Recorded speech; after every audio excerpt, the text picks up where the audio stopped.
Bonjour à toutes et tous et bienvenue sur le plateau du Talk à l'occasion de la grande journée du numérique organisée par l'Ordre des experts comptables de Bretagne. Nous a rejoint Gwendal Texier, bonjour. Bonjour. Vous êtes notaire associé chez AP Notaire, c'est à Liffré près de Rennes. On sait que les professions du droit, les professions du chiffre sont très liées par des enjeux un petit peu similaires. Et justement, vous vouliez nous parler des nouvelles technologies dans le notariat. Est-ce que c'est en train de transformer dans vos métiers ? Le numérique transforme tous les métiers du chiffre et du droit, les notaires évidemment aussi. Et c'est un sujet qu'on a voulu mettre en avant il y a quelques années en créant un fonds de dotation technologique. J'ai le t-shirt Note IT. Voilà. Note IT. Donc, à l'origine, c'est les notaires du 35 d'Ille-et-Vilaine qui ont lancé ce projet. Et le concept, c'était de permettre aux notaires d'être sensibilisés à tout ce changement d'environnement, on peut même parler de paradigme, où on passait de l'ère du papier à l'ère du numérique, avec des conséquences sur tout ça. Et si on veut être très concret simplement, aujourd'hui, on ne nous présente plus directement une pièce d'identité, mais on nous envoie par mail une pièce d'identité. Alors, reconnaître une pièce d'identité valide ou pas, avec Adobe Pro, par exemple, on peut faire des modifications. Donc, potentiellement, ça crée des nouvelles problématiques. Alors qu'avant, on avait le document visuel, on peut toujours l'avoir, mais que dans un monde tout digital, arrivent ce type de nouvelles problématiques. Donc, le fonds Note IT, en fait, a identifié les nouvelles technologies comme étant des instruments qui permettraient de répondre à des problématiques métiers, justement, pour continuer à exercer nos métiers comme avant. Et on a vu émerger l'IA et la blockchain comme étant des sujets qu'on devait commencer à appréhender pour comprendre, et c'est pas simple. Oui, c'est pas très simple. J'allais vous le dire, l'IA, intelligence artificielle, ça on entend beaucoup parler. La blockchain, voilà. C'est beaucoup plus abstrait, ne serait-ce que pour moi, je l'avoue. On parle de quoi là concrètement ?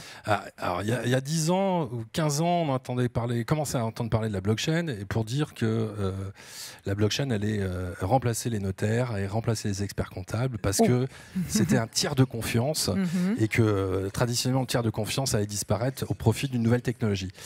Et puis je suis toujours notaire en fait. Et on a toujours des experts comptables. Et la blockchain en fait devient un outil sur lequel en fait on va pouvoir s'appuyer pour améliorer nos process, puisque en fait, c'est très difficile à expliquer ce que c'est la blockchain. Je peux tenter, mais sans garantie non plus. En fait, c'est un outil qui permet de décentraliser la certification d'informations. Et ça marche par une accumulation de données qu'on ne peut pas modifier, et donc qui donne une traçabilité de l'information. C'est des maths, c'est des algorithmes, comme l'IA d'ailleurs, mais avec une autre fonctionnalité. Et ça fait évoluer vos métiers très concrètement. Alors en fait, plus généralement, c'est pas que les métiers, ça va sans doute faire évoluer la société et rentrer dans un nouveau écosystème. Peut-être entendu parler de Web 2 et de Web 3. Web 3, c'est la blockchain.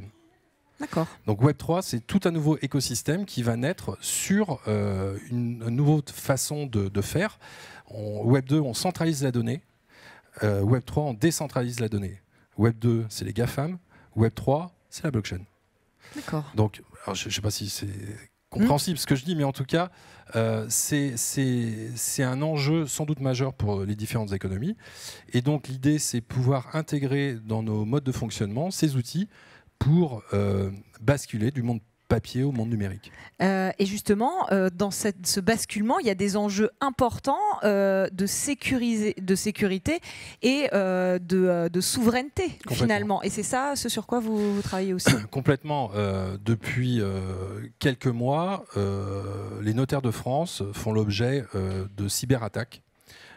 Donc c'est parce qu'on est dans le monde numérique et en fait avec des problématiques par exemple d'usurpation de RIB.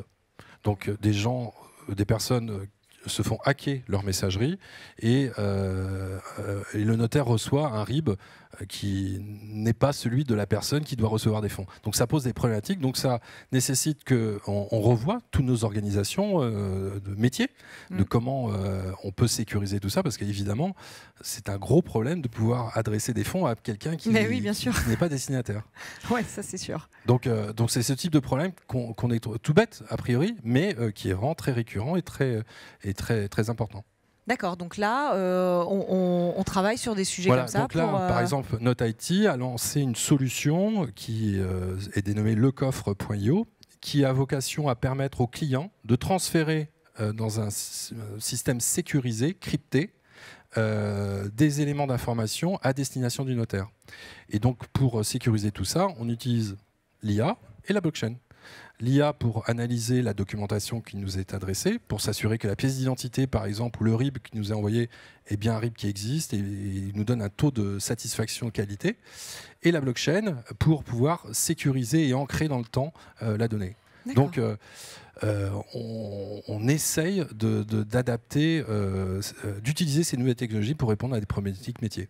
Ce que vous dites là aujourd'hui, c'est que c'est des problématiques qui pourraient très bien être rencontrées aussi par des experts comptables. On est tous concernés. Alors aujourd'hui, ce fonds de dotation, il est destiné aux notaires, mais si on veut, il y a des échanges possibles de bonnes pratiques. Avec grand plaisir. Alors, c'est vrai qu'on a raisonné par rapport à notre corps de métier, mais c'est vrai que ce sont des problématiques communes qu'on a à tout métier. Et aujourd'hui, il faut juste savoir, par exemple, qu'une messagerie, vous utilisez Outlook, Gmail, machin, c'est pas crypté. Donc on peut intercepter vos données et usurper. Alors je vais vous faire peur peut-être. Oui. Non, c'est pas le but. Mais en tout cas, ça devient dangereux. Oui. Donc il faut sans doute changer de comportement. Donc on peut déjà le savoir, c'est important. Voilà. Et après adapter son comportement. Pour certains éléments importants de sa vie, quand on transfère un RIB, une IAS fiscale, un bilan, c'est peut-être plus la messagerie qu'il faut utiliser parce qu'il y a peut-être des risques d'usurpation, de captation, de détournement, parce qu'il y a un marché de la revente de ce type d'éléments d'information. D'accord, donc sensibilisation, ça c'est une évidence, et puis se mettre au travail pour essayer de trouver des solutions. Et si la solution qu'on a développée, le coffre.io, intéresse les experts comptables, c'est avec grand plaisir qu'on pourra leur présenter. C'est une super nouvelle. Merci beaucoup Gwendal Texier d'être venu nous éclairer sur ce sujet. On vous laisse filer en atelier et nous on se retrouve très vite sur le plateau du talk.